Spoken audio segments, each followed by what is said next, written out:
Welcome to Asian American Life. I'm your host, Ernabelle DeMillo. It's back to school season, and with students going back into the classroom, we take a close look at changes in education policies and the impact on the Asian American community. Is it fair? How will it affect other minority groups? But first, here's a look at what's ahead. Mayor de Blasio's crusade to end the city's specialized high school admission tests. Kyung Yoon explores the controversial plan. How does affirmative action policies affect Asian American students? Rayner Ramirez has the latest.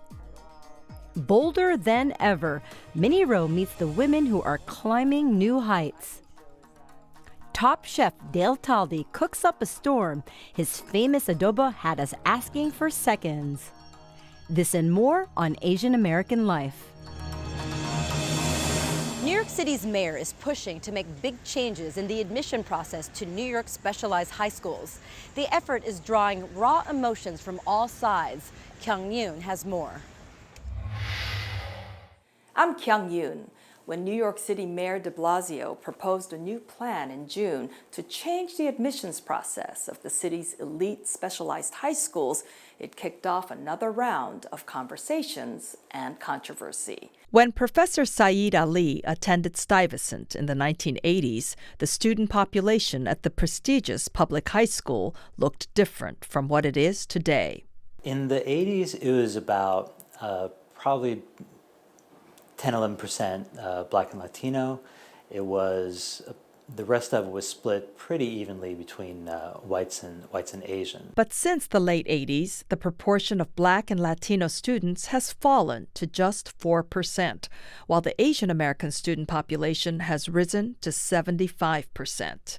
This has New York City Mayor de Blasio calling the system inequitable.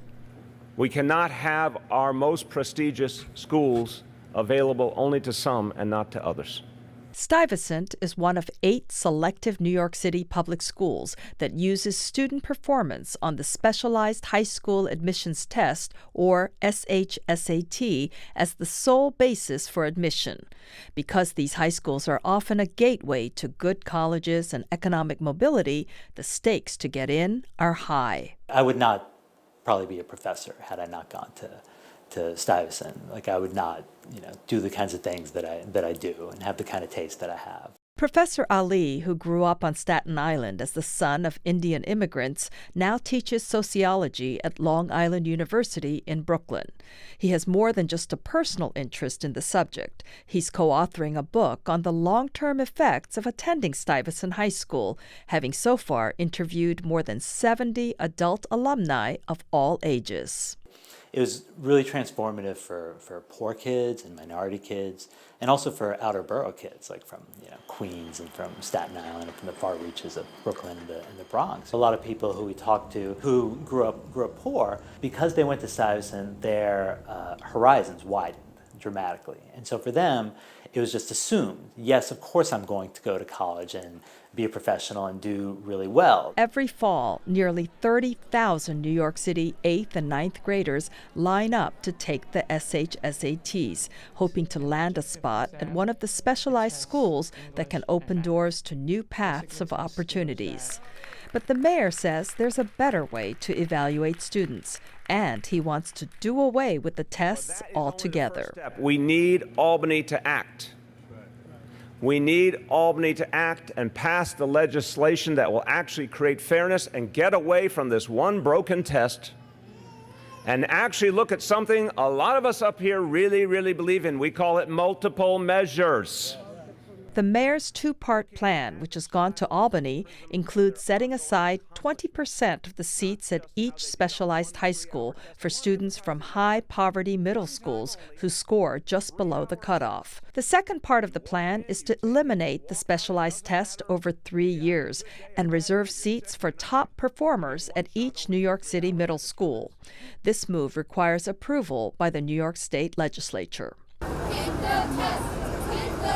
The mayor's proposal has drawn angry protests from some groups who accuse the mayor of making the issue about race and pitting one minority group against another. They also point out that a majority of Asian American students come from poor and disadvantaged backgrounds. Professor Ali says if the mayor is really interested in increasing equity in New York City public schools, he should target the more than 100 public high schools that screen for students rather than just the handful of specialized high schools. Only 6% of students go to these schools, but fully more than a third of high schools and high school programs in the city use screens to get the better students. So if your real intention was, you want equity in the schools, why don't you go after that, right? The exam, going after the exam schools was a really strange thing to do, because you have to go through the state legislature, and they haven't done anything about this. The proposal passed the New York State Assembly's Education Committee by a thin margin in June, but a full vote by the Assembly on the legislation has been tabled until 2019. I'm Kyung Yoon for Asian American Life.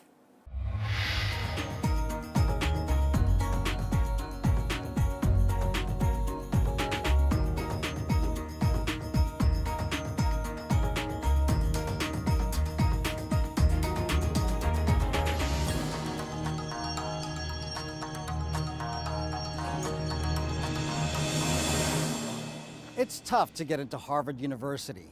Out of 42,000 applicants this year, just under 2,000 are admitted. But a lawsuit against Harvard is alleging that it's even tougher for Asian Americans. The Justice Department has recently supported this lawsuit, set for trial in October. But who's behind the lawsuit and what it means for Asian Americans and affirmative action? Students for Fair Admission is suing Harvard for discrimination against Asian Americans. The lawsuit has ignited a long-standing debate in the Asian American community. Does race-conscious college admissions advantage or discriminate against Asian Americans? Stop the following discriminatory admission practices. More than 150 Asian American organizations support the lawsuit. It's scheduled for trial in October. The outcome could affect affirmative action and influence how students are admitted at universities across the country. We are the organization that argued Brown v. Board. Thurgood Marshall is our founder, and clearly Brown v. Board was not just about ending official segregation in public schools as it impacted African Americans. It was about everybody. The NAACP Legal Defense Fund, an organization that's been fighting for racial justice for more than 75 years, is siding with Harvard. If there was a study indicating that there was real bias going on against Asian American applicants, that would be a case that we would bring as LDF. That's, consistent with what we've done in the past. McClellan says the discrimination suit against Harvard was designed to undermine affirmative action. I think it's important to remember that Edward Bloom filed this case. This is Edward Bloom, the man behind Students for Fair Admissions, appearing on Fox News.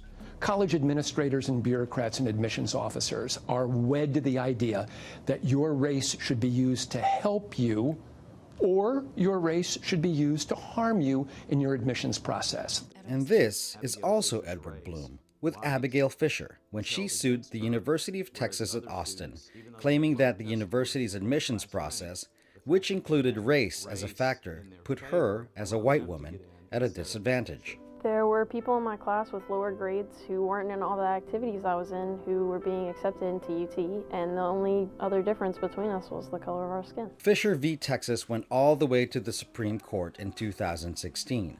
I don't believe that students should be treated differently based on their race.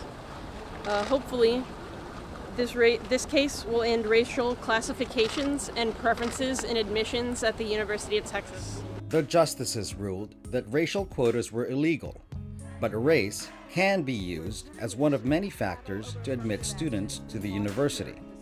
When they lost the case, Bloom and Abigail Fisher formed Students for Fair Admissions, the organization behind the Harvard lawsuit.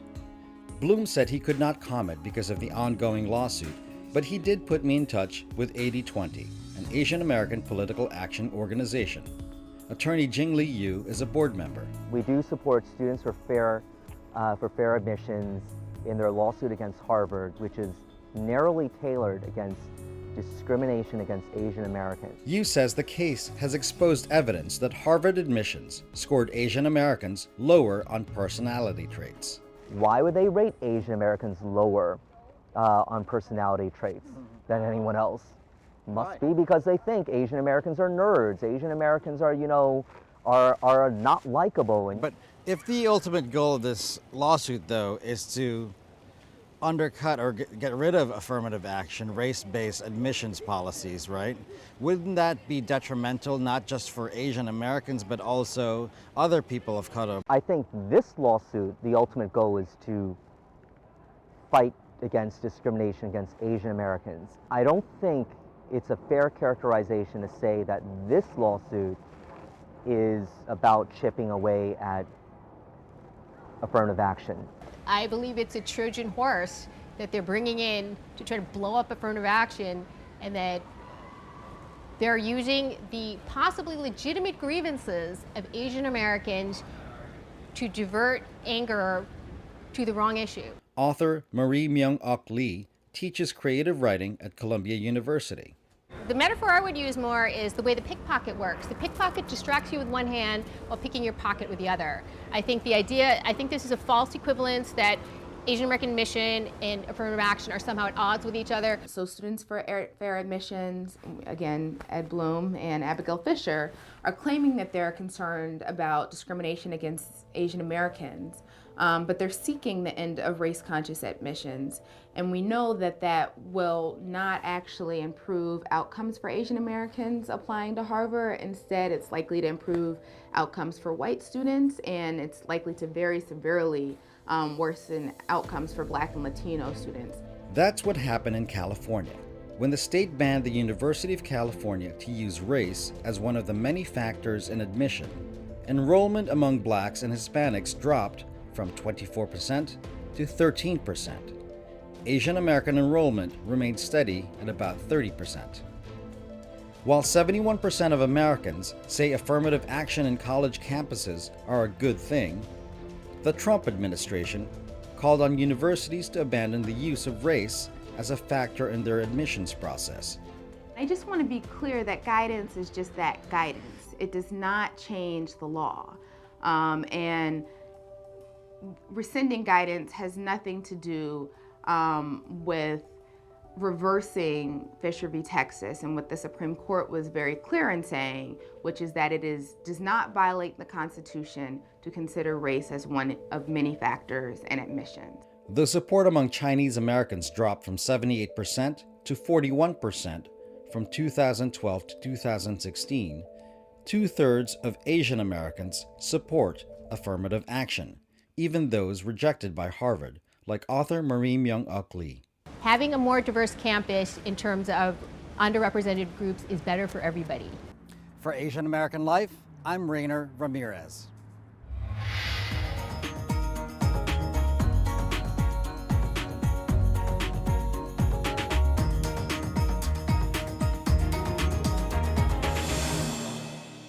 I'm Minnie Rowe. Traditionally, rock climbing has always been considered a male-dominated sport with few minorities. But recently, the trend is shifting, where more and more minorities, particularly Asian Americans, are excelling in this field. And one Asian American woman in particular has made it her mission to encourage others to scale new heights. When many of us think of rock climbing, Sylvester Stallone's movie Cliffhanger may spring to mind. And this scary scene from the movie may swear you off from ever trying it out.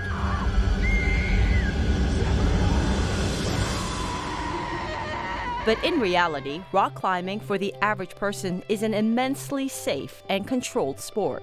The movement of climbing is pleasant. There's a lot of pushing and pulling, so it's more diverse than a lot of different sports are. Shalma Jun is the founder of Flash Foxy, a group which organizes climbing events geared for women. She created Flash Foxy as a way to find other female climbing buddies, post pictures of their adventures on Instagram, and create spaces where they could discuss the challenges of being a female in a male-dominated sport.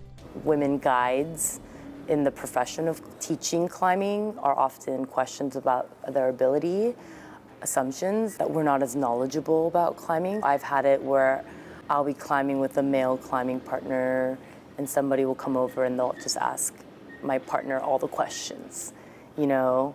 And sometimes I'm actually the more knowledgeable, more expert person in the climbing. Jun says over the years, she has noticed a shift in the demographics of the sport. Not only are more women embracing climbing, but so are minorities, especially Asians, who may be smaller in stature, but make up for it in other ways. Climbing is one of those sports where I think you're seeing more women excel at it because you don't necessarily have to have a certain body type. I think there are certain sports where having more upper body strength or something like that could be advantageous, but I think in climbing, you can offset that by being more flexible or having more range of motion. Case in point, 17-year-old Ashima Shirashi, a Japanese American who is widely acknowledged as one of the best in the climbing world and a name to watch for in 2020 when rock climbing debuts as an Olympic sport. Her slight physique at just about 5 feet and 1 inch tall and weighing less than 100 pounds belies her incredible strength and flexibility as she crushes even the most challenging of climbs. I mean, I think it's really exciting to see climbing just get more diverse in general with everybody, and I think you're definitely seeing climbing exploding with Asian countries and Asian American communities. More people of color, more Asians, more everybody live in urban areas than in more rural areas in America. And climbing gyms are allowing people to try something that's outdoors without actually having to commit to going out there to see if you even like it. A recent article published by Climbing Business Journal says 2017 set the record nationwide for the most rock climbing facilities opened in a single year. The number of indoor climbing gyms nearly doubled that year compared to 2016. This creates an accessibility to the sport that puts it at a distinct advantage over other outdoor activities, such as kayaking or mountain biking. You can come here, you can spend, $20, $30 for the day and see if you like it or not. You can take the subway here, you don't have to go very far. So it really is creating this huge entry point for people who maybe didn't access outdoor activities to be able to get into it.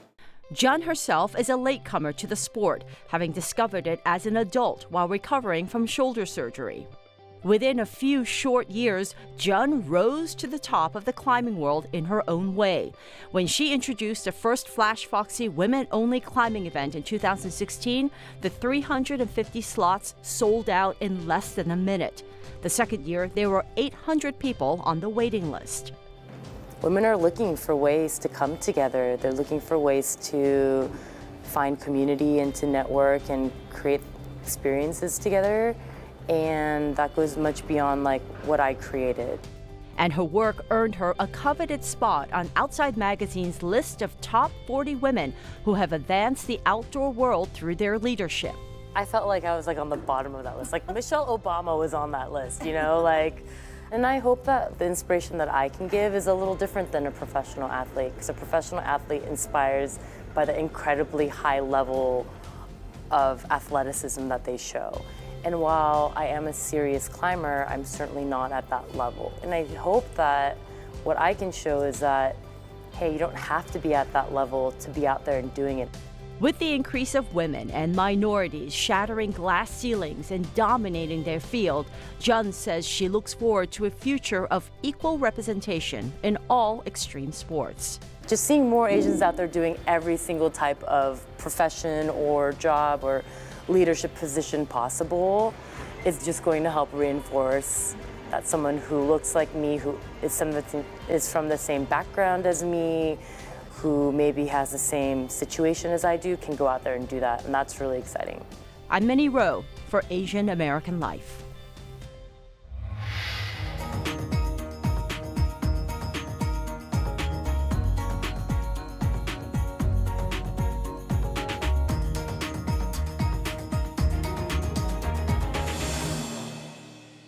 So I got to hang out with top chef Dale Talde, the restaurant mogul. He took us into his famous kitchen where we talked food, life, and the future.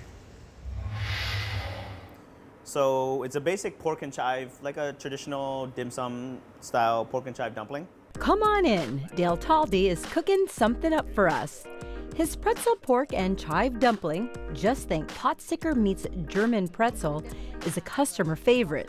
In fact, New York Magazine named it the best dumpling of the year when Talde Brooklyn first opened. What's better than a greasy dumpling, you know? A greasy, buttery dumpling. It's like a buttery pretzel. That was in 2012. His restaurant continues to be a neighborhood hotspot, and it is just one of many for the Filipino-American chef and business owner. What is the secret to your success? You know, I don't think there's any secret. I think our longevity has been due to a great neighborhood, a fantastic team around here, finding a great location, listening to the neighborhood, you know, listen to what they really want. Talde seems to know what people want. He now co-owns several restaurants, including Talde in Brooklyn and Jersey City, Rice and Gold and Masoni in Manhattan. And he has a popular cookbook. Not bad for a kid who grew up in a working-class Midwest community. Growing up in Chicago as a Filipino-American, I mean, I had two amazing parents that worked super hard to get the family, you know, on the straight and narrow. His parents immigrated to the U.S. from the Philippines in the 70s. His mom was a nurse, and his dad a merchant marine who went on to become a Boilermaker welder. Or as Talde described him, a union guy who introduced him to American junk food. I love Filipino food. I don't make it as much as I should, but I also love really kind of junky, hole-in-the-wall, tacos, pizza, subs, burritos kind of stuff, because that's what my dad, when he was at work, you know, his friends were always like, hey, we're gonna go grab lunch. And it's like, we're not going to a sit-down place, we're gonna go to these, you know, kind of like dives in the city. Talde was always fascinated with cooking. He watched food shows like Martin Yan's Yan Can Cook and thought, I can do that. In English class in high school, you have to do a presentation on how to do something. Whether it's how to fix a tire, how to fold clothes, but you just have to have an outline. Mine was how to bake a cheesecake. And then I brought it to class and cut it up for everybody and served it. And it was delicious. After high school, he went off to the prestigious Culinary Institute of America in New York. He was the youngest person in the class and admits he wasn't the best student. What happens when you put an 18-year-old kid with a bunch of guys who are like 25, 26, 27, 28? We went out a lot, you know, we partied. So God bless my mom for putting up with it. And he did. After culinary school, he went on to work with some of the world's most famous chefs, including Jean-Georges von Gerichtstein and Masahiro Morimoto. Talde remembers he was usually the only Asian guy in the kitchen. When you're in kitchens that aren't Asian, and you have a chef that is white or Latino or something else, there is a stereotype. He must know how to do Asian food. It's like, yeah, I could read the back of a box of, I know how to make tempura batter because on the back of this cornstarch box it says a tempura recipe. In 2008, he decided on a whim to audition for Bravo's popular reality show Top Chef, where Talde was known as the bad boy, angry Asian guy. That really was me. That wasn't an act, right? That was just kind of who I was. And then I saw the show after the first season and was like, oh, you know, had those cringeworthy moments. And those moments that I was just like, I had to ask myself, was I proud of myself? Are your parents proud of your behavior? And I was like, no, you know, so decided to make some lifestyle changes and then got back onto the show on season 8 and, you know, showed a little bit better there, showed that I'd matured, showed I was a different person. And he managed to, in his words, grow up. He settled down, married Agnes Chung, a journalist, and in August the two welcomed a baby boy. The couple has also started a food branding company called Food Crush Hospitality, and he's also embracing his family's roots. I am more involved now in the Filipino community than I ever have been, because I'm starting to realize that it means something to people now. Meanwhile, back in the kitchen, he made us his version of the most famous of Filipino dishes, adobo. So I'm gonna make you our adobo style pork ribs. It's not, you know, none of the food here we do is very authentic. It's kind of my take on it. Pork ribs braised in soy sauce, water, vinegar, bay leaf, salt, pepper, garlic, and Talde adds cornstarch and serves with toast.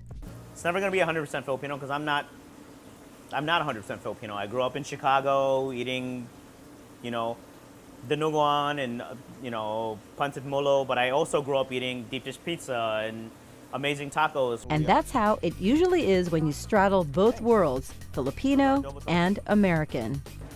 Has your mom tried your adobo? My mom has not tried my adobo. I know what she would say about it, though. What would she say? She would say, this is not how I taught you how to make this. Dale's mom, if you're watching, I think you'll like it. I'm Ernabelle DeMillo for Asian American Life.